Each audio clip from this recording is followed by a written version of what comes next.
Good morning students. Chapter 12ની અંદર આપણે અત્યાર સુધી જે થિયરીઓ જોઈ એના આધારે સ્વાધ્યાયના દાખલાઓ જોઈએ.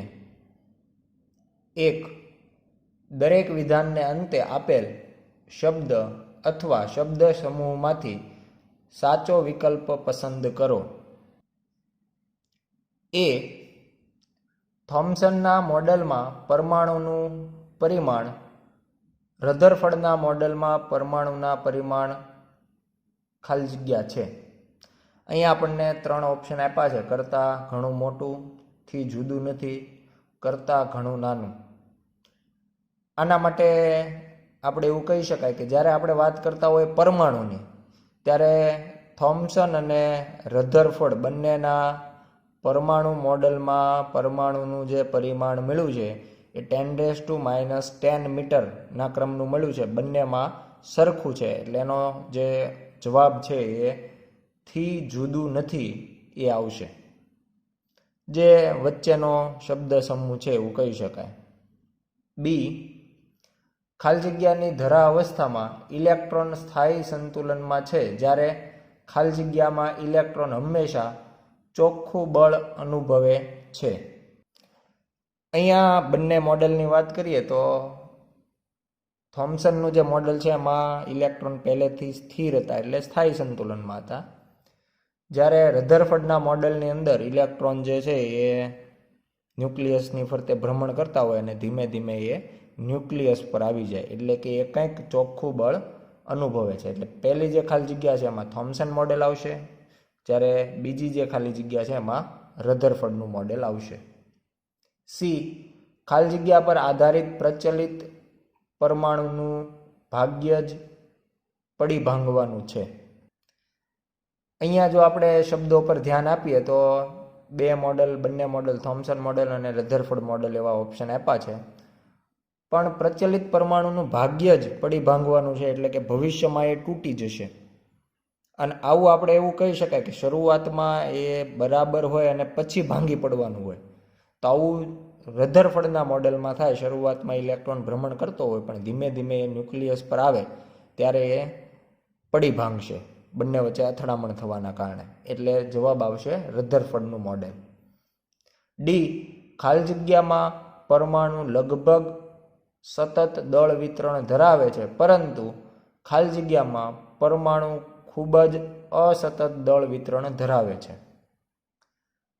અહીંયા આપણે વાત કરી શકાય થોમ્સનનું જે પલ્મ પુડિંગ મોડેલ અથવા તો તરબૂચ મોડેલ છે, તો એમાં ધન વિદ્યુતભાર આખા પરમાણુમાં વિતરિત થયેલો હોય, એટલે કે દળ પણ બધી જગ્યાએ સતત પથરાયેલું હોય સમાન રીતે.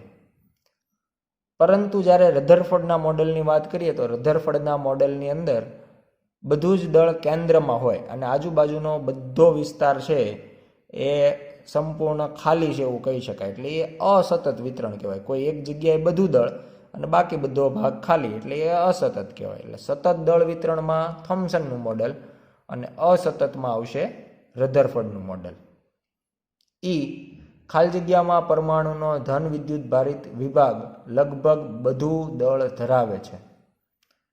આ તો આપણે ન્યુક્લિયસની વ્યાખ્યા ઉપરથી એવું કહી શકાય કે રધરફર્ડના મોડેલમાં તો હતું જ કે સમગ્ર દળ જે છે એ ધન વિદ્યુતભાર ધરાવે છે, પરંતુ જે થોમ્સનનું મોડેલ હતું એમાં પણ બધું જે દળ છે એ ધન વિદ્યુતભાર જ ધરાવે છે એવું કીધું હતું. ઇલેક્ટ્રોનનું વિતરણ સતત હતું, પણ ધન વિદ્યુતભાર છે એ સમગ્ર દળ ધરાવે છે એવું બંને મોડેલમાં કહેવામાં આવ્યું હતું.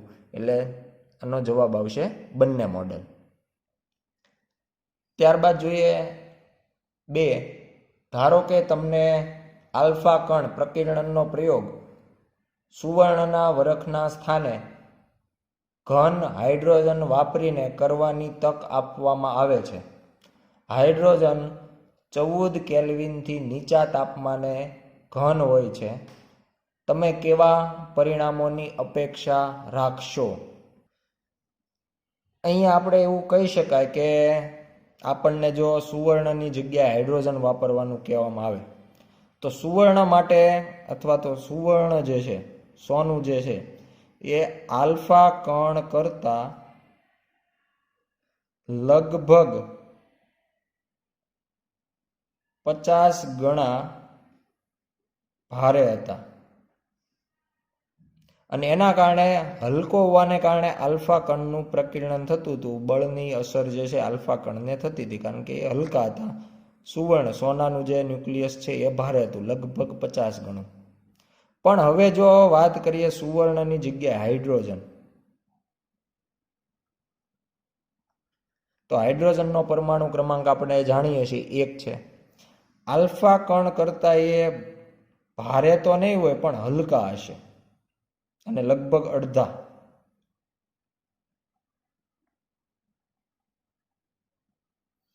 એટલે હવે અસર આલ્ફા કણને નહીં થાય પણ આલ્ફા કણના લીધે કોને થશે? હાઇડ્રોજનને. એટલે આલ્ફા કણનું કોઈ જાતનું પ્રકીર્ણન થશે નહીં અને એ સુરેખા ઉપર સીધે સીધા ગતિ કરે અને પડદા ઉપર પહોંચી જશે. મેઇન જે કારણ છે એવું કહી શકાય કે સોનાનો વરખ છે એમાં ન્યુક્લિયસ ભારે હોય એના લીધે આલ્ફા કણનું પ્રકીર્ણન થાય, પણ હાઇડ્રોજનના વરખના લીધે આલ્ફા કણનું કોઈ જાતનું પ્રકીર્ણન થશે નહીં. ત્યારબાદ ત્રીજો દાખલો, વર્ણપટ રેખાની પાશ્ચન શ્રેણીમાં ટૂંકામાં ટૂંકી કઈ તરંગ લંબાઈ હાજર છે? અહીંયા આપણે રકમ પ્રમાણે જઈએ તો આપણને કહેવામાં આવ્યું છે તરંગ લંબાઈ ટૂંકામાં ટૂંકી એટલે લઘુત્તમ. તરંગ લંબાઈ લઘુત્તમ તો કહી શકાય આવૃત્તિ મહત્તમ, કારણ કે બંને એકબીજાના વ્યસ્ત છે એટલે એક લઘુત્તમ હોય તો બીજું મહત્તમ હોય. અને આવૃત્તિ મહત્તમ તો ઉર્જા મહત્તમ થાય, કારણ કે ઉર્જા અને આવૃત્તિ સમપ્રમાણમાં હોય એટલે આવૃત્તિ મહત્તમ તો ઉર્જા પણ મહત્તમ. અને ઉર્જા મહત્તમ એટલે બે ઉર્જા સ્તર આપણે મહત્તમ ઉર્જાનો તફાવત ધરાવતા હોય એવા લેવા પડે. પાશ્ચન શ્રેણી આપણને કહેવામાં આવી છે, તો પાશ્ચન શ્રેણીમાં આપણે જાણીએ છીએ કે NF નું મૂલ્ય જે છે એ 3 હોય અને NI તરીકે ઉર્જા મહત્તમ કરવા માટે આપણે સૌથી દૂરની કક્ષા એટલે અનંતમી કક્ષા લેવી પડે, તો આપણને ઉર્જા મહત્તમ થાય અને તો આવૃત્તિ મહત્તમ ને એ પ્રમાણે તરંગ લંબાઈ લઘુત્તમ બને. તો હવે આપણે તરંગ લંબાઈનું સૂત્ર લઈએ તો 1/λ ઇઝ ઇક્વલ ટુ R કૌંસમાં 1/NF² માઇનસ 1/NI². આ પ્રમાણેનું જે મૂળ સૂત્ર છે એ આપણે વાપરીએ. R 1/3² minus 1/∞². આ પ્રમાણેનું સૂત્ર બનશે. પણ અહીંયા 1/∞² એટલે 1/∞ જ થશે, તો 1/∞ એટલે 0 થઈ જાય અને આ 1/3² એટલે 9, એટલે જવાબ આવશે R/9. એટલે 1/λ ઇઝ ઇક્વલ ટુ R/9. તો લેમડા ઇઝ ઇક્વલ ટુ વ્યસ્ત લઈ લઈએ તો 9/R. આ પ્રમાણેનું સૂત્ર બનશે. અને હવે આપણે 9/, રીડબર્ગનો અચળાંક R ની વેલ્યુ મૂકી દઈએ 1.097 ગુણ્યા 10⁷.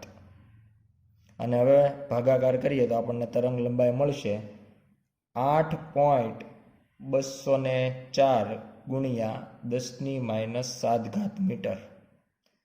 અને નોર્મલી તરંગ લંબાઈ આપણે એંગસ્ટ્રોમમાં ફેરવતા હોઈએ તો એંગસ્ટ્રોમમાં જો ફેરવી દઈએ તો આપણને મળશે 8204 એંગસ્ટ્રોમ, એટલે કે 10⁻⁻. આ પ્રમાણે આપણને ટૂંકામાં ટૂંકી તરંગ લંબાઈ છે એ પાશ્ચન શ્રેણી પ્રમાણે 8204 એંગસ્ટ્રોમ મળશે. ચોથો દાખલો જોઈએ. એક પરમાણુમાં 2.3 ઇલેક્ટ્રોન વોલ્ટ તફાવત બે ઉર્જા સ્તરોને જુદા પાડે છે. જ્યારે પરમાણુ ઉચ્ચ સ્તરથી નિમ્ન સ્તર પર સંક્રાંતિ કરે ત્યારે ઉત્સર્જિત વિકિરણની આવૃત્તિ કેટલી હશે? અહીંયા આપણને બે જે ઉર્જા સ્તર છે એમના વચ્ચેની જે ઉર્જાનો તફાવત છે આપવામાં આવ્યો છે અને E વડે આપણે દર્શાવીએ તો E is equal two 2.3 electron volt, એટલે ઇલેક્ટ્રોન વોલ્ટની અંદર છે. એને આપણે એસઆઈમાં એટલે કે જૂલમાં ફેરવીએ તો 2.3 ગુણ્યા 1.6 ગુણ્યા 10⁻⁻⁹ જૂલ, આ રીતે આપણે જૂલમાં ફેરવી શકીએ. અને હવે આપણે જ્યારે કોઈ ઊંચી ઉર્જા ધરાવતી કક્ષામાંથી નિમ્ન ઉર્જા ધરાવતી કક્ષામાં આવે તો એ આ ઉર્જાને અનુરૂપ આવૃત્તિનું ઉત્સર્જન કરે. તો એના માટે આપણે E=hf અથવા તો આવૃત્તિની બીજી એક સંજ્ઞા આપણે ન્યૂ પણ વાપરતા હોય, એટલે એ પ્રમાણે આપણે ન્યૂ અથવા તો એફને સૂત્રનો કરતા બનાવી. એક જ રાશિની બે આવૃત્તિઓ છે તો F=E/h, આ પ્રમાણેનું આપણને સમીકરણ મળે. કિંમતો મૂકી દઈએ. ઈની કિંમત 2.3 ગુણ્યા 1.6 ગુણ્યા 10⁻⁹ જૂલ છેદમાં hનું મૂલ્ય 6.6 ગુણ્યા 10⁻�34, અને ગણતરી કરશું તો એના ઉપરથી આપણને આવૃત્તિ મળશે F=5.6 ગુણ્યા 10⁻14 હર્ટ્ઝ. એટલે ખૂબ ઊંચી આવૃત્તિનું આપણને તરંગ મળશે અને આવૃત્તિ હશે 5.6 ગુણ્યા 10⁻14 હર્ટ્ઝ. પાંચમો દાખલો. હાઇડ્રોજન પરમાણુની ધરા અવસ્થાની ઉર્જા -13.6 ઇલેક્ટ્રોન વોલ્ટ છે. આ અવસ્થામાં ઇલેક્ટ્રોનની ગતિ ઉર્જા અને સ્થિતિ ઉર્જા કેટલી હશે? આના માટે આપણે ત્રણેય જે રાશિઓ છે એના સમીકરણો જો જોઈએ તો કુલ ઉર્જાનું સમીકરણ આપણી પાસે છે E=E²/8πε0r. કુલ ઉર્જા માટે લઈએ તો કેપિટલ કે આપણે ગતિ ઉર્જા માટે લઈએ કે તો E²/8πε0r, અને જો સ્થિતિ ઉર્જા માટે લઈએ તો એના માટે આપણે યુ વાપરતા હોઈએ તો એ થશે -E²/4πε0r. તો આ પ્રમાણેના જે સમીકરણો છે, તો હવે આપણે જે મૂલ્ય આપ્યા છે એની કમ્પેરિઝન જો સીધી જ કરી નાખીએ કે કુલ ઉર્જા આપણને આપવામાં આવી છે -13.6 ઇલેક્ટ્રોન વોલ્ટ, તો આના ઉપરથી ડાયરેક્ટ જ કેનું મૂલ્ય આપણે લખી શકીએ, કારણ કે કુલ ઉર્જા અને ગતિ ઉર્જામાં માઇનસ પ્લસનો ફરક હોય છે. કુલ ઉર્જા માઇનસ હોય જ્યારે ગતિ ઉર્જા એના જેટલી જ પણ પ્લસ હોય, એટલે એ થશે 13.6 ઇલેક્ટ્રોન વોલ્ટ. અને સ્થિતિ ઉર્જા માટે વાત કરીએ તો કુલ ઉર્જા જે હોય એના કરતાં સ્થિતિ ઉર્જા છે એ બમણી હોય અને નિશાની એના જેવી જ હોય. ઋણ છે તો ઋણ છે, પણ અહીંયા છેદમાં 8 છે એના જગ્યાએ 4 છે, એટલે બમણી છે. તો એના માટે આપણે સ્થિતિ ઉર્જા U લખી શકાય -13.6 ગુણ્યા 2 એટલે કે 27.2 ઇલેક્ટ્રોન વોલ્ટ. તો આ પ્રમાણે આપણે એક જે કુલ ઉર્જા આપી છે એના ઉપરથી ગતિ ઉર્જા અને સ્થિતિ ઉર્જા લખી શકાય. અને આ જે મૂલ્યો લખ્યા છે એના માટે જો સૂત્ર યાદ રાખવા હોય તો K = -E, એટલે એના કરતાં નિશાની વિરુદ્ધ મૂલ્ય સમાન, અને U માટે જો લખવું હોય તો 2E. આ પ્રમાણેના બે સમીકરણ આપણે યાદ રાખી શકીએ. ત્યારબાદ જોઈએ છઠ્ઠો દાખલો. પ્રારંભમાં ધરા સ્થિતિમાં રહેલ હાઇડ્રોજન પરમાણુ એક ફોટોનનું શોષણ કરે છે, જે તેને n=4 સ્તર સુધી ઉત્તેજિત કરે છે. આ ફોટોનની આવૃત્તિ અને તરંગ લંબાઈ શોધો. આપણે જાણીએ છીએ કે હાઇડ્રોજનમાં ઇલેક્ટ્રોન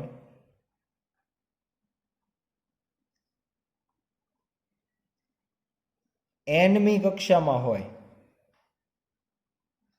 ત્યારે જો આપણે એની ઉર્જાની વાત કરીએ તો En -13.6/n² ઇલેક્ટ્રોન વોલ્ટ. આ સૂત્ર દ્વારા આપણે એની ઉર્જા આપીએ છીએ. તો હવે પહેલા ધરા અવસ્થા મુજબ વાત કરીએ કે ધરા અવસ્થામાં હોય એટલે હાઇડ્રોજનમાં ધરાવસ્થા n બરાબર 1 હોય ત્યારે એની ઉર્જા થશે E1 માઇનસ 13.6 ઇલેક્ટ્રોન વોલ્ટ. અને હવે ફોટોનનું શોષણ કરીને n બરાબર ચોથી કક્ષામાં જ્યારે જતો હોય ત્યારે એની સાથે સંકળાયેલી ઉર્જાને જો E4 કહીએ તો એ થશે માઇનસ 13.6 ભાગ્યા n², એટલે 4નો વર્ગ, અને 4નો વર્ગ એટલે 16, એટલે 13.6 ભાગ્યા 16 થઈ જશે. એટલે એનાથી આપણે જો ગણતરી કરીએ તો E4નો જવાબ આપણને મળે માઇનસ 0.85 ઇલેક્ટ્રોન વોલ્ટ.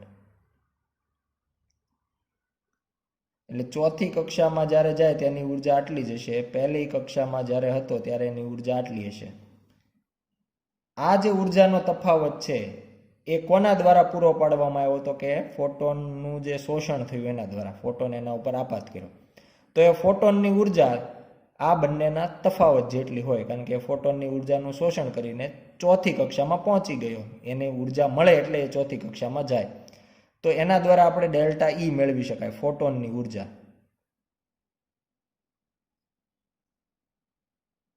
અને એ કઈ રીતે મેળવી શકાય? તો કે બંનેની બાદબાકીથી, E4 માઇનસ E1. એટલે એ થશે માઇનસ 0.85 માઇનસ વચ્ચે જે બંનેની બાદબાકી છે એ, અને E1 પોતે માઇનસ, એટલે માઇનસ 13.6, એટલે માઇનસ માઇનસ થશે પ્લસ, એટલે 13.6 માઇનસ 0.85 થઈ જશે, જેનો જવાબ આપણને મળશે 12.75 ઇલેક્ટ્રોન વોલ્ટ. એટલે આટલી ફોટોનની ઉર્જા હશે એવું આપણે કહી શકાય. હવે જો આપણી પાસે ફોટોનની ઉર્જા હોય તો એની આવૃત્તિ અને તરંગ લંબાઈ બંને મેળવી શકાય. આવૃત્તિ માટે જો આપણે વાત કરીએ તો ઉર્જાનું સૂત્ર લઈ શકાય કે E is equal two HF પરથી અહીંયા આપણે ઉર્જાને ડેલ્ટા E કહી દઈએ તો F ને સૂત્રનો કરતા બનાવી શકાય ડેલ્ટા E ના છેદમાં H. ઇલેક્ટ્રોન વોલ્ટ છે ને આપણે જૂલમાં ફેરવી નાખીએ એટલે 12.75 ગુણ્યા 1.6 ગુણ્યા 10⁻⁻⁹ ભાગ્યા 6.625 ગુણ્યા 10⁻34. અને આ બધી જ ગણતરી કરવામાં આવે તો જવાબ આપણને આવૃત્તિનો મળશે 3.07 ગુણ્યા 10⁻15 હર્ટ્ઝ. ત્યારબાદ આપણે પ્રકાશના વેગનું એક જાણીતું સમીકરણ છે એ વાપરીએ તો C બરાબર H લેમ્બડા F લેમ્બડા સૂત્ર વાપરીએ તો આના ઉપરથી આપણે lambda is equal to C by F, જ્યાં C જે છે પ્રકાશનો વેગ એટલે 3 ગુણ્યા 10⁸ અને F એટલે આવૃત્તિ 3.07 ગુણ્યા 10⁻15 હર્ટ્ઝ થશે. અને આના ઉપરથી આપણે લેમ્બડા લખીએ તો એ આપણને મળશે, જો ડાયરેક્ટ આપણે એંગસ્ટ્રોમમાં લખીએ તો 975 એંગસ્ટ્રોમ.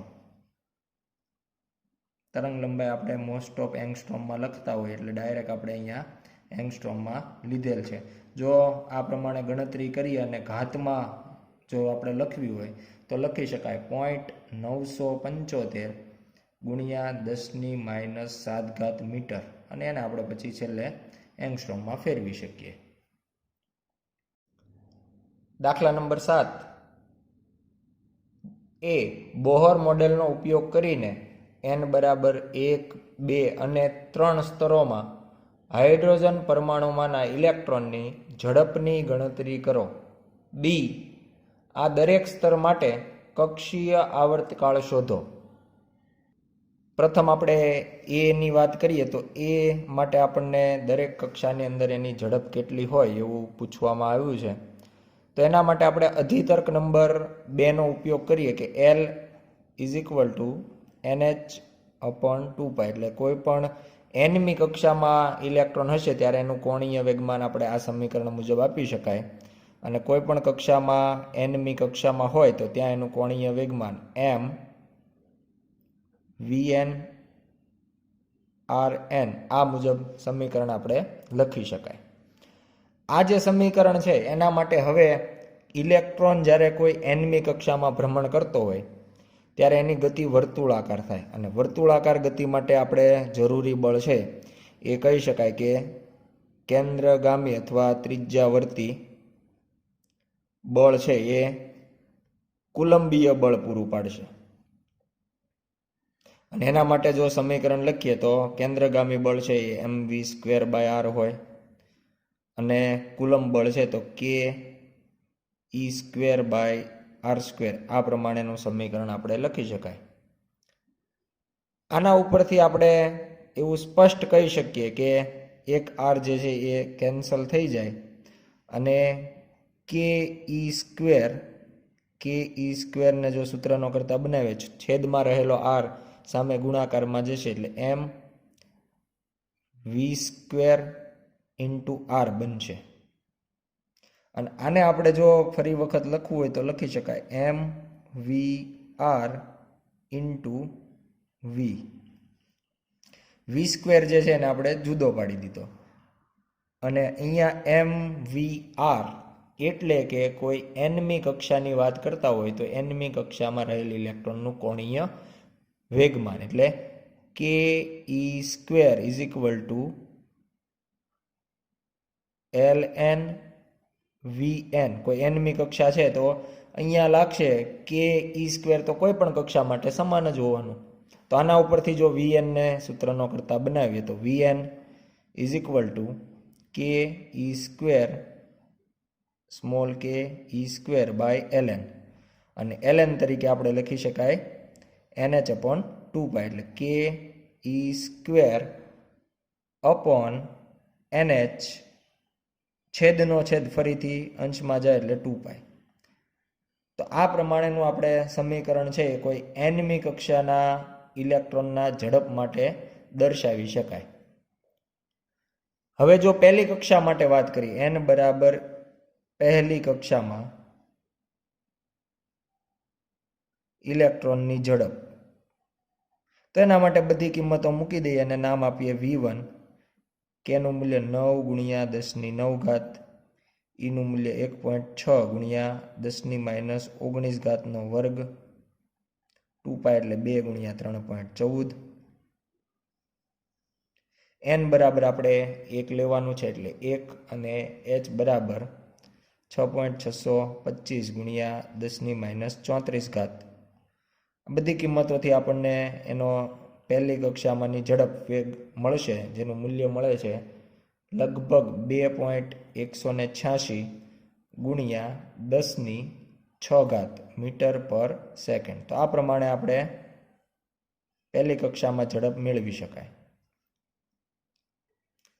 હવે જો બીજી કક્ષામાં વાત કરીએ n બરાબર બીજી કક્ષામાં, તો આપણે સમીકરણ ઉપરથી સ્પષ્ટ કહી શકાય કે અહીંયા n ની જગ્યાએ 2 આવશે, બાકીની જે રાશિઓ છે એ સમાન જ આવશે. એટલે જો બાકીની જે રાશિ છે ke² 2π/h એને તો v1 કહેવાય, એટલે અહીંયા આપણે એક બીજું સૂત્ર સાથે સાથે લખી શકાય કે v1/n.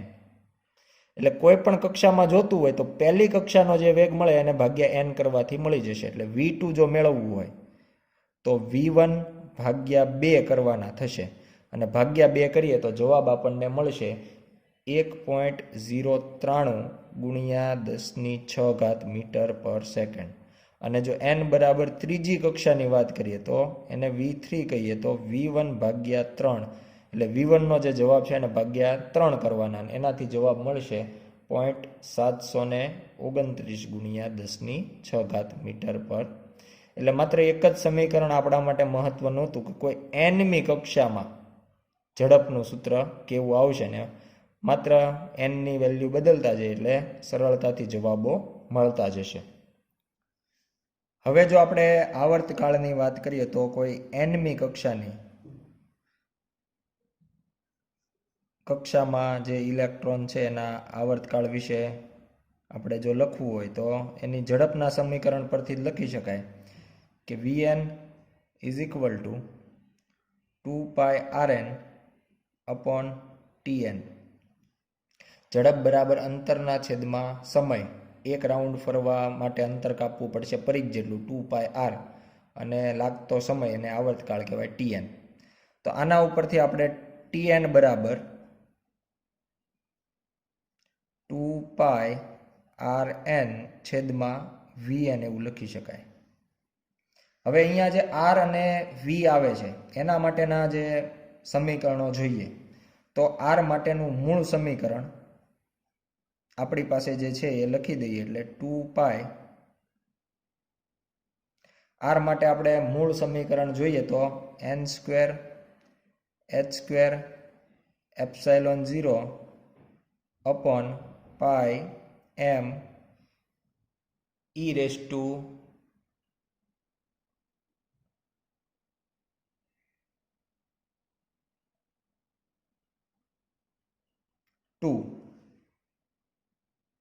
અને એ જ પ્રમાણે આપણે Vn માટે જો લખીએ તો Vn માટે આપણે ઉપરનું જ સમીકરણ લઈ લઈએ. Vn = V1/n. એટલે V1 ના છેદમાં n, એટલે n જે છે એ ઉપર ગુણાકારમાં છેદનો છેદ અંશમાં જતો રહેશે. અને આ પ્રમાણે જો આપણે સાદું રૂપ આપીએ તો અહીંયા પહેલેથી n નો વર્ગ હતો જે r માં આવતો હતો, અને ઉપરાંત n એટલે n³ થઈ જશે 2π છેદમાં V1 2π છેદમાં V1. અને અહીંયા n² સિવાયનું લઈએ એટલે h² e⁻² upon πm e². અહીંયા આપણે જે આ પદ છેલ્લું જે પદ લખેલું છે જેને આપણે લાલ કૌંસથી બતાવી દઈએ, એને બોહર ત્રિજ્યા પણ કહેવાય, જેનું મૂલ્ય આપણે સૌ જાણીએ છીએ, જેનું મૂલ્ય 5.3 × 10⁻11 મીટર થાય, બોહર ત્રિજ્યા. તો હવે આપણે અહીંયા કિંમતો મૂકવાની રહેશે. પહેલી કક્ષામાં જો આવર્તકાળ લઈએ અને T1 નામ આપીએ તો T1 બરાબર n³ n એટલે આપણે પહેલી કક્ષા પ્રમાણે 1 લેવાનો થાય, એટલે 1 નો ઘન 1 થઈ જશે. 2π એટલે 2 × 3.14 છેદમાં V1 આપણે અહીંયા મેળવેલો છે 2.186 × 10⁻6. અને સાથે સાથે ગુણાકાર કરવાનો છે બોહર ત્રિજ્યાનો, એટલે 5.3 × 10⁻11 મીટર. અને ગણતરી કરતા T1 નો જવાબ આપણને માલુમ પડે છે 1.52 × 10⁻16 સેકન્ડ. એટલે આ પ્રમાણે પહેલી કક્ષાનો આવર્તકાળ છે 1.52 × 10⁻16 થશે. બીજી મહત્વની બાબત અહીંયા આપણે Tn નું જે સમીકરણ હતું એમાં કહી શકાય કે આ જે ચોરસ બોક્સ વડે આપણે અહીંયા બતાવીએ છીએ, આ જે આખું પદ છે એ જ આપણું T1 થશે. એટલે હવે જો કોઈ nમી કક્ષા માટે આપણે વાત કરવી હોય તો આ જે T1 થયું એને ગુણ્યા n³ કરવાથી આપણને nમી કક્ષા માટે મળશે.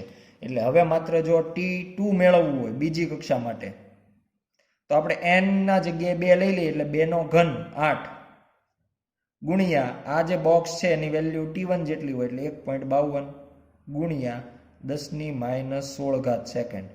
એટલે એ મુજબ આપણને T2 મળશે 1.22 × 10⁻15 સેકન્ડ.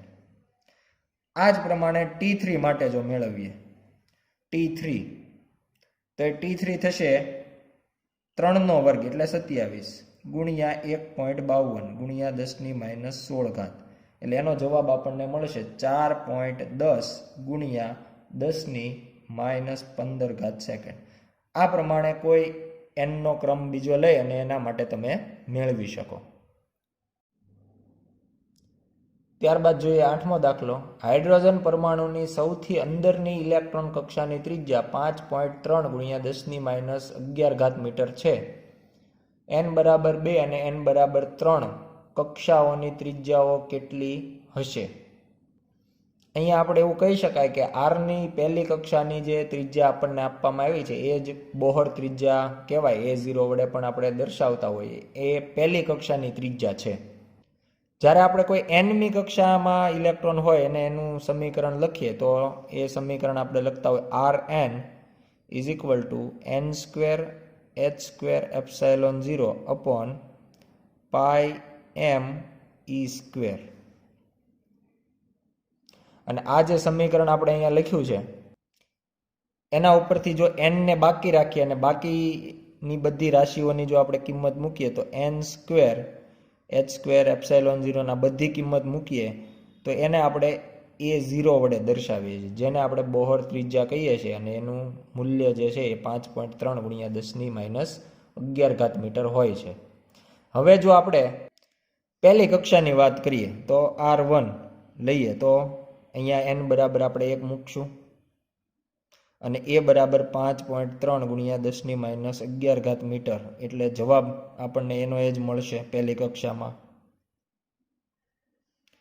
જો r બરાબર બીજી કક્ષા માટે મેળવીએ એટલે 2 વર્ગ અને સાથે સાથે બોહર ત્રિજ્યા, તો એ મુજબ અહીંયા 2 વર્ગ 4 થશે અને 4 ગુણ્યા 5.3 કરીએ તો એનો જવાબ આપણને 2.12 ગુણ્યા 10⁻10 મીટર મળશે. ઘાત આપણે એક જોઈ શકો તમે -11⁻10 કરી નાખીએ. એ જ મુજબ R3 ની વાત કરીએ તો 3 વર્ગ થઈ જશે ગુણ્યા 5.3 ગુણ્યા 10⁻11. એ મુજબ આપણે જો ગુણાકાર કરીએ તો 3 વર્ગ 9 ગુણ્યા 5.3 ગુણ્યા 10⁻11, એ મુજબ 4.77 ગુણ્યા 10⁻10 મીટર. તો આ પ્રમાણે આપણે સ્પષ્ટ કહી શકીએ કે જેમ જેમ ત્રિજ્યા વધતી જાય છે, કારણ કે n નો ક્રમાંક પણ વધતો જાય છે. 9. ઓરડાના તાપમાને 12.5 ઇલેક્ટ્રોન વોલ્ટની ઇલેક્ટ્રોન કિરણાવલી વાયુરૂપ હાઇડ્રોજન પર મારો ચલાવવા માટે વપરાય છે. તરંગ લંબાઈઓની કઈ શ્રેણી અથવા તો શ્રેણીઓ ઉત્સર્જિત થશે? અહીંયા આપણે જે 12.5 ઇલેક્ટ્રોન વોલ્ટ ઉર્જા ધરાવતો ઇલેક્ટ્રોનની જે કિરણાવલી છે, એ જ્યારે હાઇડ્રોજનના ધરા અવસ્થામાં રહેલ ઇલેક્ટ્રોનને મળે તો એનાથી એ કઈ અવસ્થામાં કઈ કક્ષામાં જશે એ આપણા માટે બહુ મહત્વનું બનશે. એના માટે આપણે એના જે ઉર્જા સ્તરો છે એની ઉર્જા જોઈએ તો પહેલી કક્ષા જે હોય એની ઇલેક્ટ્રોન માટેની, તો એની ઉર્જા આપણે લખી શકાય E1 is equal two -13.6 electron volt. બીજી કક્ષા આપણે ધ્યાનમાં લઈએ તો એની ઉર્જા E2 બરાબર -3.4 ઇલેક્ટ્રોન વોલ્ટ. ત્રીજી કક્ષા જો આપણે ધ્યાનમાં લઈએ E3 એની ઉર્જા હશે, એ આપણે લખી શકાય -1.51 ઇલેક્ટ્રોન વોલ્ટ. અને ચોથી જે કક્ષા છે એને E4 કહીએ તો એ હશે -0.85 ઇલેક્ટ્રોન વોલ્ટ. આ પ્રમાણે આપણે પ્રથમ, દ્વિતીય, તૃતીય અને ચતુર્થ એવી 4 કક્ષાઓ આપણે અહીંયા ધ્યાનમાં લીધી છે. જેના માટેનું મૂળ સમીકરણ જો આપણે લઈએ તો En ઇઝ ઇક્વલ ટુ -13.6 ભાગ્યા n² ઇલેક્ટ્રોન વોલ્ટ. આ પ્રમાણેનું છે. n બરાબર જે 1, 2, 3, 4 કિંમતો મૂકીએ એટલે આપણને -13.6, -3.4, -1.51 અને -0.85 ઇલેક્ટ્રોન વોલ્ટ અનુક્રમે જે છે એ મળશે. હવે જ્યારે કોઈ ધરા અવસ્થાનો ઇલેક્ટ્રોન હશે એને બહારથી કોઈ આપણે કિરણાવલી દ્વારા 12.5 ઇલેક્ટ્રોન વોલ્ટ આપવામાં આવે ત્યારે એ બધી જ ઉર્જાનું શોષણ નહીં કરે. એમાંથી એને અનુરૂપ જે ઉર્જા હશે એનું એ શોષણ કરશે, કારણ કે 12.5થી ઘણી વખત એ અધવચ્ચે જ પહોંચતો હોય તો એ બધી ઉર્જાનું શોષણ નહીં કરે, પણ કોઈ કક્ષામાં પહોંચવા માટે એને જે 2 કક્ષા વચ્ચેની ઉર્જાનો તફાવત હોય એટલી જ ઉર્જાનું શોષણ કરે. ધારો કે આપણે એવું કહીએ કે ઇલેક્ટ્રોનને ચોથી કક્ષામાં જવું છે, તો એના માટે એને કેટલી ઉર્જાની જરૂર પડશે? તો કે બંને કક્ષાની જે ઉર્જાઓ છે એના તફાવત જેટલી. એટલે અહીંયા આપણે -13.6 અને -0.85 છે એનો તફાવત જો લઈએ તો એને આપણે ΔE14 અથવા 41 કહી દઈએ તો એ આપણને -0.85 પ્લસ એટલે 13.6 એ મુજબ મળશે 12.75 ઇલેક્ટ્રોન વોલ્ટ. પણ અહીંયા આપણને જે ઉર્જા આપી છે +12.5 ઇલેક્ટ્રોન વોલ્ટ છે. ચોથી કક્ષામાં જવા માટે 12.75ની જરૂર છે. એટલે આ ઇલેક્ટ્રોન બધી ઉર્જાનું શોષણ કરી લે તો પણ ત્યાં ચોથી કક્ષામાં પહોંચી શકવાનો નથી. જો આ ઇલેક્ટ્રોનને ત્રીજી કક્ષામાં જવું હોય તો કેટલી ઉર્જાની જરૂર પડશે? તો કે એના માટે ΔE13 કહીએ, એવું નામ આપીએ, તો એ થશે -1.51 ++13.6. એટલે આનાથી આપણને જવાબ મળશે 12.09 ઇલેક્ટ્રોન વોલ્ટ. તો આપણે જોઈ શકાય કે આપણને જે આ ઉર્જા આપાત કરવાની છે આના કરતાં વધારે છે. એટલે આ ઇલેક્ટ્રોન માત્ર 12.09નું જ શોષણ કરે 1 થી 3માં પહોંચવા માટે. બાકીની જે ઉર્જા રહેતી હશે 0.41 એ ફોટોન પોતે પાછો લઈ અને જતો રહેશે. એ ઉર્જાનું એ શોષણ કરશે નહીં, માત્ર આટલાનું જ શોષણ કરે. જો બધી ઉર્જાનું શોષણ કરે તો એ વચ્ચે ક્યાંક પહોંચે અને સ્થાયી કક્ષા ન હોવાને કારણે ત્યાં રહેતો નથી. એટલે આવી કોઈ ઉર્જાનું એ પહેલેથી જ શોષણ નહીં કરે. આમાંથી એ ટુકડાઓ પાડશે અને 12.09 ઇલેક્ટ્રોન વોલ્ટનું જ શોષણ કરશે ત્રીજી કક્ષામાં જવા માટે. એ ઉપરાંત અમુક હાઇડ્રોજનનો આપણી પાસે જથ્થો છે, એટલે બધા જ 1 થી 3માં જાય એવું ફરજિયાત નથી. એને 12.5 ઉર્જા મળે છે તો એવું પણ બને કે ઘણા પહેલી કક્ષામાંથી માત્ર બીજી કક્ષામાં જ જાય, એટલે કે 3.4 ±+13.6 એટલે 10.2. તો આટલી ઉર્જા પણ આમાંથી જુદી કરી શકે અને બાકીની જે છે એ વ્યય પામે. તો એમાંથી એવું કરી શકાય કે 1 થી 2માં પહોંચે. એટલે આપણે અહીંયા બહુ સ્પષ્ટ કહી શકાય કે 12.5 ઇલેક્ટ્રોન વોલ્ટ ઉર્જાના કારણે ધરા અવસ્થામાં રહેલો ઇલેક્ટ્રોન n=2 અથવા n=3માં સંક્રાંતિ કરશે અથવા તો ઉત્તેજિત થશે. આ ઉર્જાના કારણે આ બે પરિણામો શક્ય છે. આના આગળનું n=4, 5, 6 એવું કોઈ પરિણામ શક્ય નથી. પણ ઉત્તેજિત અવસ્થામાં એક લાંબો સમય રોકાઈ શકે નહીં અને તરત જ પોતાની મૂળ સ્થિતિમાં આવશે. હવે જ્યારે મૂળ સ્થિતિમાં આવશે ત્યારે કહી શકાય કે n=2 અને 3 એ ઊંચી ઉર્જા ધરાવતી કક્ષાઓ છે જ્યાં આપણો ઇલેક્ટ્રોન પહોંચી ગયો છે આ ઉર્જાના કારણે. પણ જેવો એ પોતાની ધરા અવસ્થામાં સંક્રાંતિ કરશે તો ત્યારે પોતાનામાંથી તરંગોનું ઉત્સર્જન કરશે. તો આ બંને સ્થિતિમાં જો એ 2માં જાય અથવા 3માં જાય તો ફરીથી ધરા અવસ્થામાં આવે. ધરા અવસ્થા એટલે n=1. અને જ્યારે કોઈ પણ ઇલેક્ટ્રોન છેલ્લે 1 નંબરની કક્ષામાં આવે તો આપણને લાયમન શ્રેણી મળે. એટલે લાયમન શ્રેણીને અનુરૂપ આપણને 2 તરંગ લંબાઈઓ મળી શકે. 2માંથી 1માં આવે ત્યારે અને 3માંથી 1માં આવે ત્યારે. એટલે ટૂંકમાં આ જે તીર બતાવ્યા છે બાહ્ય ઉર્જાના કારણે ઇલેક્ટ્રોન પહોંચે છે. આના કરતાં વિરુદ્ધ જ્યારે એ ધરા અવસ્થામાં આવશે ત્યારે આટલી ઉર્જા ગુમાવીને પોતે ધરા અવસ્થામાં આવશે. તો પહેલાં આપણે લઈએ 3માંથી 1માં આવે તો આપણને કઈ તરંગ લંબાઈ મળે. તો એના માટે આપણે ઉર્જાના સમીકરણથી શરૂઆત કરીએ કે ΔE = hf અથવા hν, અને એના માટે આપણે એફના જગ્યાએ તરંગ લંબાઈ લાવવી હોય તો એના માટે આપણે c = f લેમ્બડા સમીકરણ વાપરી શકાય અને એના ઉપરથી આપણને hc/λ આ પ્રમાણેનું સમીકરણ મળી શકે. એફની જગ્યાએ c/λ થઈ જશે એટલે ΔE = hc/λ. અને આના ઉપરથી જો આપણે લેમ્બડાને સૂત્રનો કરતા બનાવીએ તો hc/ΔE આ પ્રમાણેનું સમીકરણ મળશે. હવે અહીંયા આપણે દર્શાવીએ કે 3માંથી 1માં એને અનુરૂપ જે તરંગ લંબાઈ છે એને આપણે λ31 કહી દઈએ. જ્યારે આપણે ઉર્જા મૂકવાની થશે ત્યારે આપણે એને અનુરૂપ 31 છે તો આપણે 3113 નો ઉપયોગ કરશું. 12.9 ઇલેક્ટ્રોન વોલ્ટ કિંમતો મૂકી દઈએ. 6.6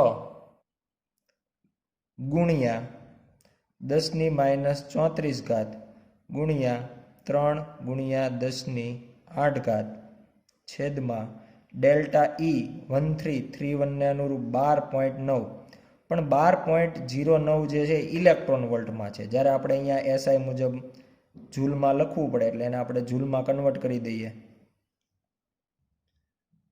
અને આનાથી આપણે જો ગણતરી કરીએ તો આપણને જવાબ મળશે λ31 =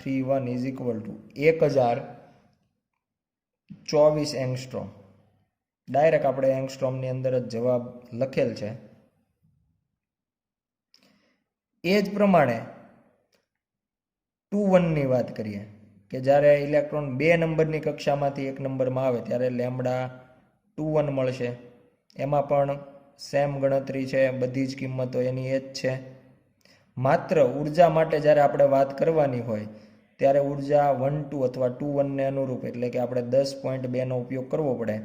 10.2 અને એમાં પણ જૂલમાં આપણે ફેરવશું એટલે 1.6 ગુણ્યા 10⁻19 એ મુજબ જો આપણે કિંમતો મૂકીએ તો 1-2 આપણને મળશે 1213 એંગસ્ટ્રોમ.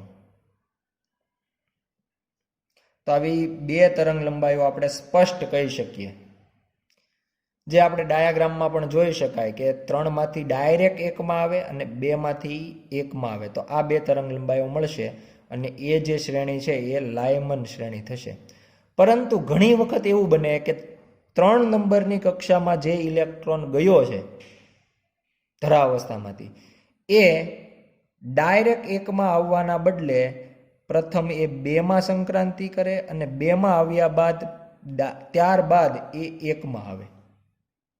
ડાયરેક્ટ 3માંથી 1માં આવવાના બદલે હોલ્ડ લઈને 2 નંબરની કક્ષામાં હોલ્ડ લઈને એ 1 નંબરની મૂળ ધરાવસ્થામાં જ આવવાનું છે પણ વાયા 2 નંબરની કક્ષામાંથી આવે.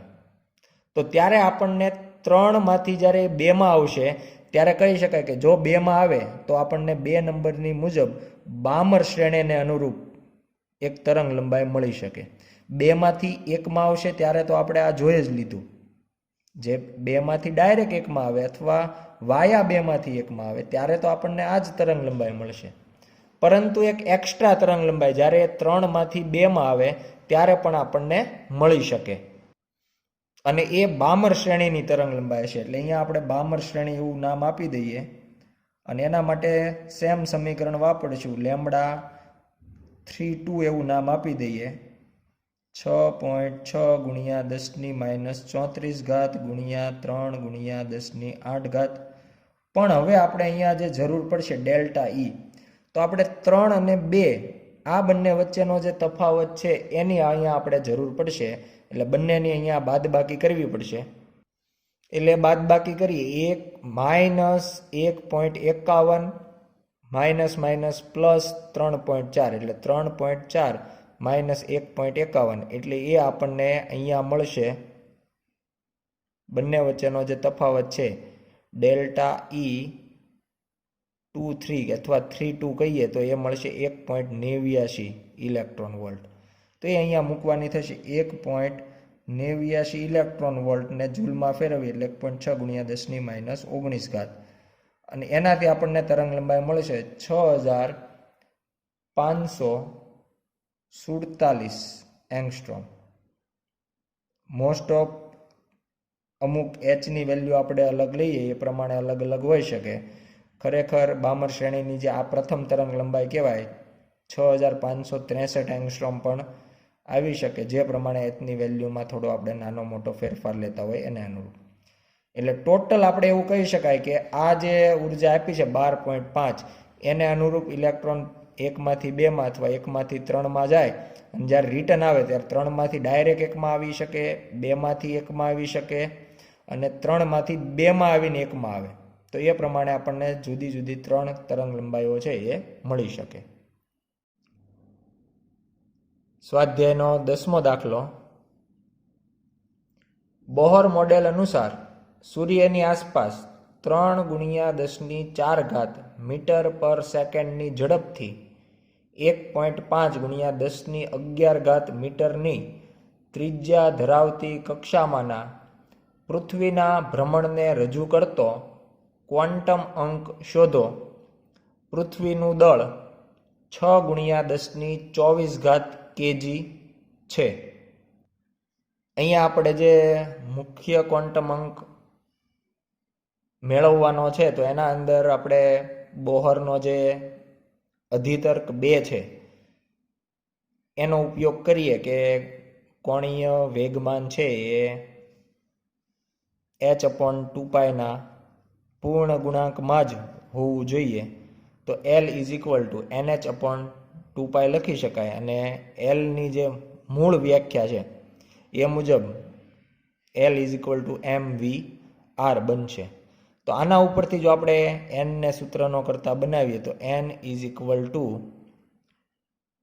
mv/r 2π/h આ પ્રમાણેનું સમીકરણ બને.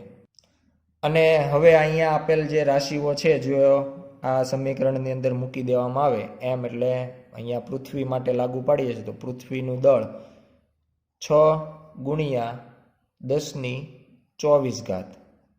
ઝડપ આપણને આપવામાં આવી છે 3 × 10⁻4. ત્રિજ્યા ધ્યાનમાં લઈએ 1.5 × 10⁻11 ગુણ્યા 2 × 3.14 પાઈનું મૂલ્ય છેદમાં h બરાબર 6.6 × 10⁻34. આ પ્રમાણેની કિંમતો થશે અને આના ઉપરથી આપણને n નું મૂલ્ય મેળવીએ તો n બરાબર 2.57 × 10⁻74. આ પ્રમાણેની કક્ષા મળશે એટલે ખૂબ મોટી કક્ષા કહી શકાય. 10⁻74 નો ક્રમ આપણને અહીંયા પૃથ્વી માટે મળશે. આભાર.